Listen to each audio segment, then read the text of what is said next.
Yes, folks, welcome back. It's 2023. An enormous happy new year to you, members of the MoDXtra Games and Collectibles viewing community. So very pleased to have you back after the festive break. And like many of you out there as an action figure collector, I've got lots of hopes and dreams, lots of wants, needs and desires with regards to how my action figure collecting is going to go in 2023. So I'm kicking off today a short series of videos talking about a few of the lines that I've been collecting and some things that I'd like to see next year that would really enhance my collecting experience. And in today's video, I'm going to be talking specifically about G.I. Joe Classified.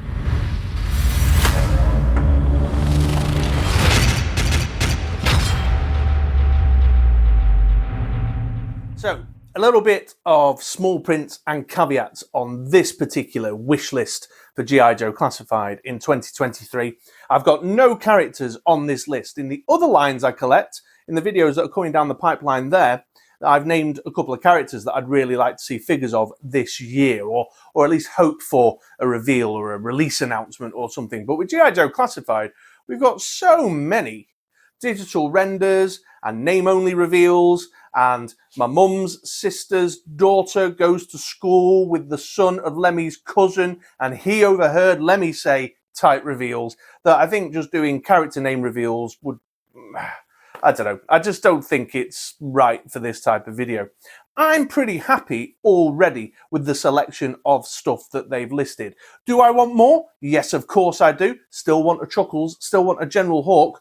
Well, I think, have they named General Hawk? Maybe they've named General Hawk. There's that many of them, I can't remember.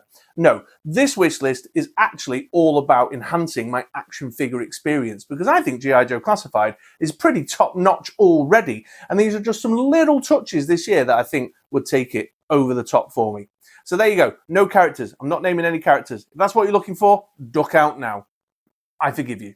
Okay then, so number one on the G.I. Joe Classified series wish list for 2023 is one that I suspect we won't see until the back end of the year, if ever, because the digital renders have given us a sneak peek as to what's coming, but it is Swappable Hands. I'd like to see a wider range of swappable hands with my figures. We know from the digital renders of the revealed characters so far that it's only Rock and Roller who's got swappable hands, and up to this point I think we've only had Sergeant Slaughter with swappable hands, but they really add so much to the action figure collecting experience. I'm the type of collector who likes to take photos with my figures, play with my figures and put them in new displays and new setups. I must have put mine in 30, 40 different layups and displays through the course of 2022. And a range of swappable hands would really expand the possibilities of what I'm able to do with my figures. And I believe that 3 specific hand positions are a wild oversight, a massive omission from the G.I. Joe Classified series line. These are the salute, a wider palmed grip to go under the grip of your gun, probably on the left hand, and of course a closed fist so that we can put our characters in the original Yo Joe pose, especially the OG-14. So a wider selection of swappable hands. I'm just absolutely praying to the gods that are Lenny and his design team to bring a wider selection of swappable hands with the figures so that they can interact with the guns better, so that they can interact with one another better, and so that we can give it a Yo Joe. Okay then, so number 2 on the G.I. Joe Classified wish list is more metallic looking weapons. We've come a long way with G.I. Joe Classified series. You know, we all know this, the old Nerf guns and the more space age looking guns and the weird colour choices with the plastic moulds. I'm looking at you, Beachhead. So now better looking weapons, just much better looking weapons. They've got the black and there's paint apps on them now. There's bits of brown here and there. I just would like to see a bit of a wash over them. I realise that this is probably a cost increase type thing that will never actually happen. But if the weapons were just a little bit more metallic looking, I think that would just really be the finishing touch on making G.I. Joe Classified look absolutely outstanding. I mean, it's already a tremendous looking line, but more metallic looking weapons would just take it right over the edge. So that's number 2, more metallic looking weapons for me. Okay then, so number 3 on my G.I. Joe Classified wish list is accessory packs. I think that is a huge missed opportunity by Hasbro and would be enormously popular, would fly off the shelves, and Hasbro, if you're watching, massively profitable, I imagine, as well. And it would really enhance my action figure experience. Once again, just like with the swappable hands. We know that they've got them already in the product range. We've got the firing effects in the Viper triple pack. We've seen the digital render for the female trooper double pack, and that's got some firing effects and interesting bits and bobs in there. They've already produced a range of weapons that they've replicated from figure release to figure release. And they could always just walk down the corridor and speak to the Marvel Legends crowd as well, because they've got little smoke wisps and things that they've done with Black Widow figures and Bullseye figures and stuff in the pack. So I think it would be very low cost, very easy to do, and would be enormously popular with action figure collectors like me, who again want to take photos, do displays, etc., etc. And they wouldn't be alone. McFarlane Toys have done a gun pack for their figures.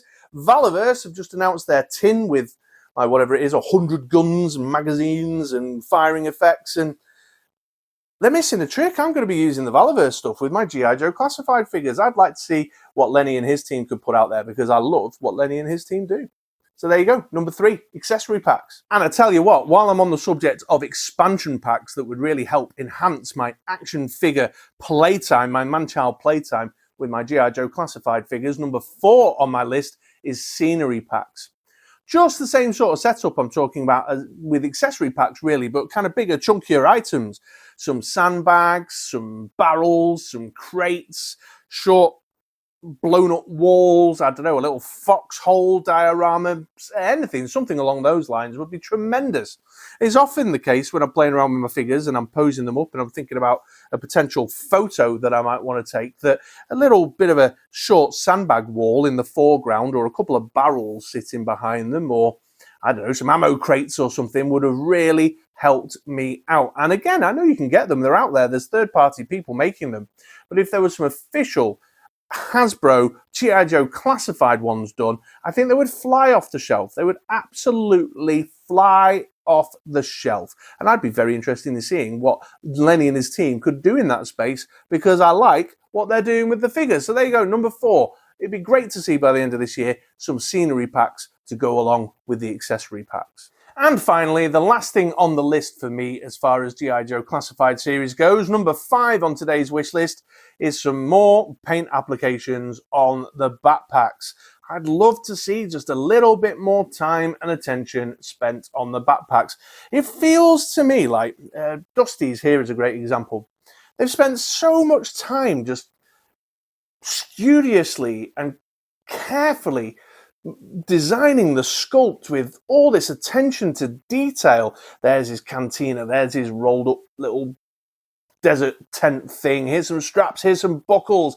Even on the underside that you don't see, they put little creases in, and then they just kind of slap a load of plastic into the mold and fire it out. And I'm just like, oh God, if you'd have just, I don't know, painted the lids on the canteens and put a little paint app on a couple of the buckles, or at least just had a second colour in there or something. Outbacks is another great example. Look at all the straps and buckles, and they've gone to the time and energy and effort to put the creases in on the underside that you don't even see when he's on the figure, but they've not gone to the time and effort to, I don't know, I just feel like whoever is responsible for the backpack designs at G.I. Joe Classified series is getting hard done by, because they do an incredible job with regards to the level of detail, the attention to detail in the sculpt, and then it just looks a bit kind of bland, you know, like they've sculpted it and then, yeah, there you go, single colour, stick it in the mould, fire it out, and yeah, I'd love to see just a little bit more going on with the backpacks, just an extra splash of colour. Some of the straps, make them black, put a bit of silver on the buckles. I don't know what I want really. I just want the backpacks to look less bland and single colour plastic toy. You know what I mean? It's such a letdown. I feel so sorry for, we look at Beachheads. Whoever sculpted that, they have carefully and studiously put that together to make it a really awesome sculpt. And it's just a single lump of black. And you don't even, you know, get the contrast of all the various great things that are going on within that sculpt. So, yeah, Number 5 is some paint apps, or Summit, with the backpacks, please. So I'll tell you what, folks, I'd be really interested to know what your thoughts are about G.I. Joe Classified wants, needs, desires, hopes and dreams for 2023 and beyond. So let me know in the comments down below, what are your thoughts on my 5 kind of things I would really be excited about seeing for the line. Share what some of your thoughts are. What things would you like to see for the line in 2023 and beyond? And you know what, even if you've got some character wish list stuff that you want to talk about, go to the comments and have a chat with me about it. I'm happy to talk about it. I've just chosen not to for this particular video. Stick around, I've got a couple more. The other 2 lines that I'm very heavily collecting at the moment is the DC Multiverse over at McFarlane Toys and the Marvel Legends. So it'll be one of those 2 next in terms of a wish list. A bit more character focus in those 2 there. And of course, if you enjoyed the video, do the YouTube thing, you know, hit the like and subscribe if you're not already subscribed. It's been an awesome year in 2022. In fact, I've enjoyed myself a great deal with you folks, the MoDXtra Games and Collectibles subscribed viewing community. So don't miss out. Make sure you subscribe and catch my next video. All right, I've done the pandering bit and I've wrapped up. So that's it. I'm done. Take it easy. I'll see you again soon. Have a great day, folks.